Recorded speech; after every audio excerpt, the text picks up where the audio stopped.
Yo guys, welcome to The Last Lap. Don't forget to drop a lovely, juicy 5-star rating if you're watching on Apple Podcasts or Spotify. Hope you enjoy, and let's get into it.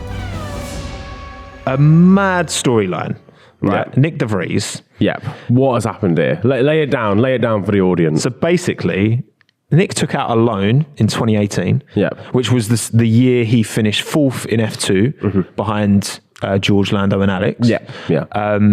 He wasn't that far behind Alex either like did a good job. He took out a loan, 250k euros to put towards his career.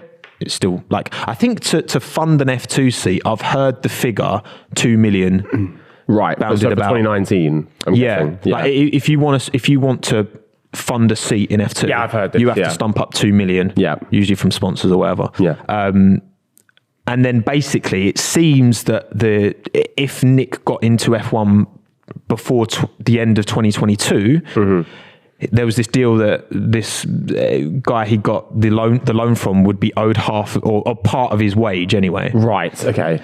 Now Nick's got his full-time seat for 2023. Yeah. But he did race in 2022 because Albon's appendix went pop. Yeah. And blew up. Yeah, and so Nyck took his seat, and now there's this. He's basically taking him to court because he's like, I deserve half of your wage. Hang on a second, wait. So Nyck, the deal was that Nyck deserves half of this man's wage. No, the man gets half of the Nick's man wage. gets half of his wage. Half his F1 wage, yeah. Okay, if he gets a seat before the end of 2022, but Nick's like, it's not a fault. It was a one-off. But I did race in. He did technically race in 2022. Okay, Nyck, if you're watching, yeah, just from the outset, what are you doing? That was a terrible deal. Like, why would you do that? Like, why would you go, right, if I don't make it into F1 in the next 3 years, boom, I'll give you half my wage. That's what, yeah. I know, yeah, finally you did the 250k. I don't know if it was hard. Like, it might have been, obviously, we've only seen details that have kind of been put out public. Yeah, but yeah. It's one of them that it's just, do you think it strikes as a deal that, do you think Nyck believed he would get to F1? Because if, with the deal sounding like it was, he could have just, he went into Formula E, had some success there. He could have gone into like sports cars and whatever. And like, as long as he didn't get into F1 by the end of 2022, he's got that 250k. I guess it's just like, it basically just is free money. I was going to say, I guess like his route to F1 has been very weird. It has been very odd. This is like another weird part of his weird route. He won it the next season in 2019. He won F2. Yeah. So any usual F2 winner, I guess, would, most of the time would get promoted into F1 just there and then. Yeah. But he didn't. He went off and did, other stuff, went off and did Formula E.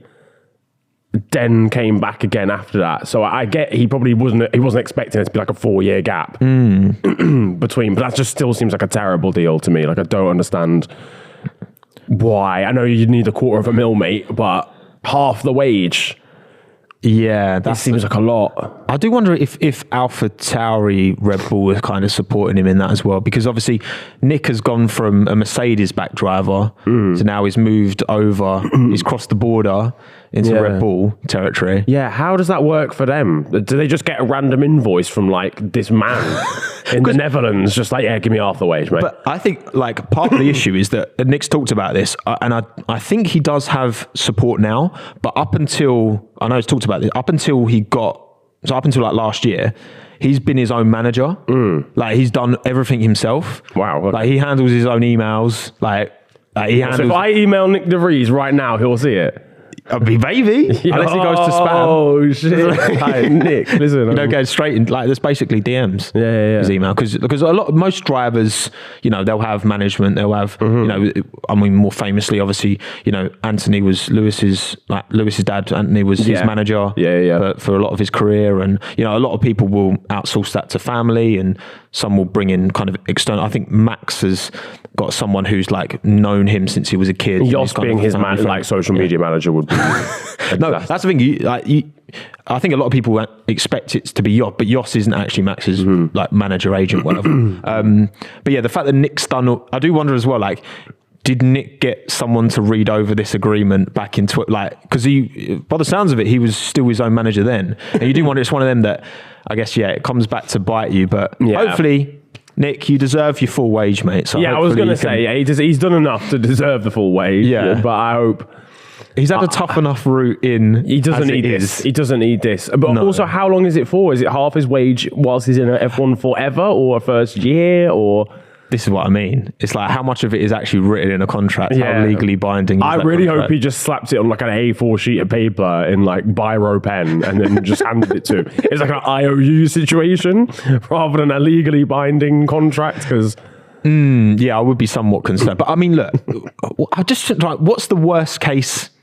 The worst case scenario here, like, I don't think there's a situation, because even if there is someone who's entitled to half of his wage, like F1 drivers earn, you know, I feel like the minimum you're going to be getting into, like, you know, six figures, like a couple 100,000. I don't know what they pay in wages exactly. It depends massively on the driver. Yeah, of course. Like a top driver can get paid. I mean, there's been various numbers floated with like Lewis and Max and what they get paid, like 40 million a year plus. Like, can't validate that, but like that, they're the numbers that they're allegedly.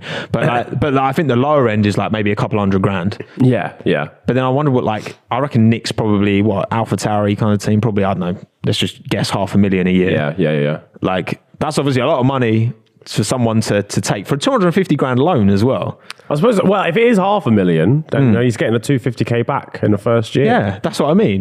You think, but if this guy wants to, you know, I mean, if there's the potential for Nyck to earn 10 million a year, then no wonder this bloke's trying to, like, there's good business opportunity. Yeah, there's very good business opportunity. Good return of investment. Yeah. I think flip 250k into like 5 mil would be crazy. Yeah. No, I guess it's one of those instances, where before you get into F1, 250 grand is a lot of money.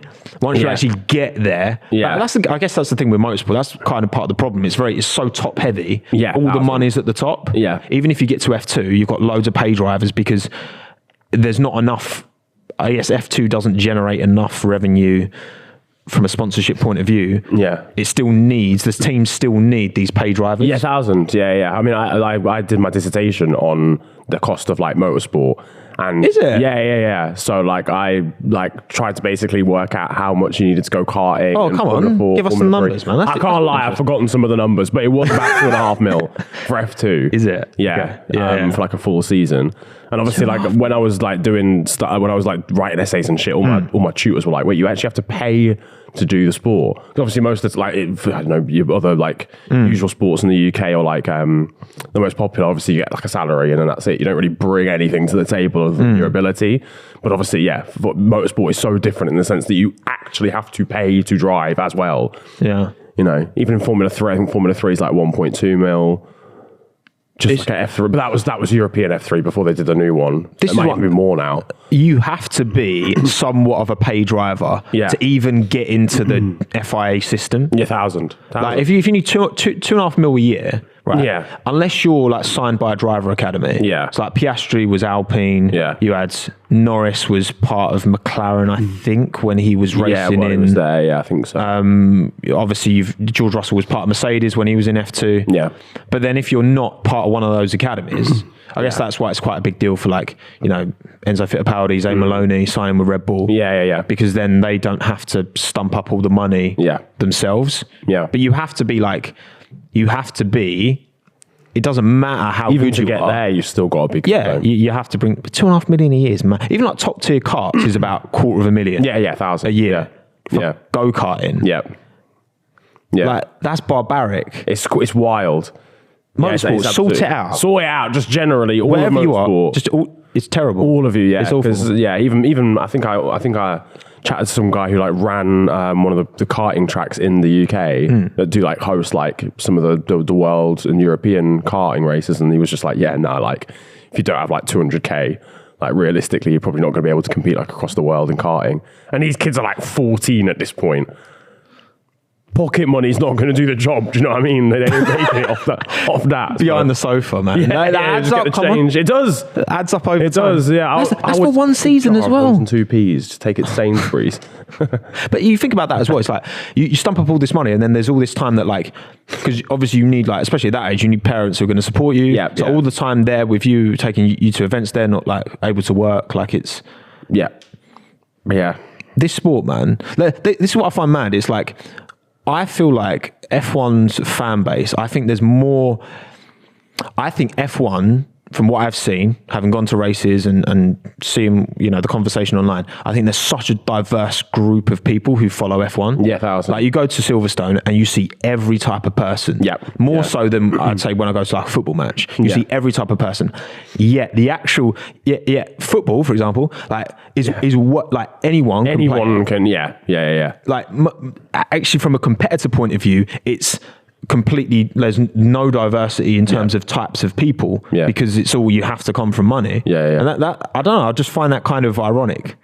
Yeah, it's completely flipped, isn't it? Well, it's not even, I mean, you still get like a lot of diversity in football fans as well, but I know what you mean. Like any type of human, you will see them at Silverstone. But yeah, when it comes, you can't just like, with football, obviously, you just grab some shin pads, got some football boots, you play as in the youth leagues, you get scouted if you're good enough, boom. Doesn't matter where you came from. As long as kick ups in your garden every day. Yeah. Dribble around some cones for a bit. Shooting practice, you're blessed, bro. But when it comes to Formula One, like you have to not only have Motorsport, the ability, but you've got like the lawnmower in the back garden just doing donuts. That's about as good as you can get. To be honest, if a kid could do donuts on a lawnmower, then get them in a Formula One car, because that is serious ability. I wonder lawnmowers, the sit-on ones, if they're rear-wheel drive or not. I'd like to give that a go. Oh, yeah. That would be great. I was distracted there. Distracted by yourself in the zone. There's that picture and there's like a 4-year-old being on the lawnmower. Scurrying it around.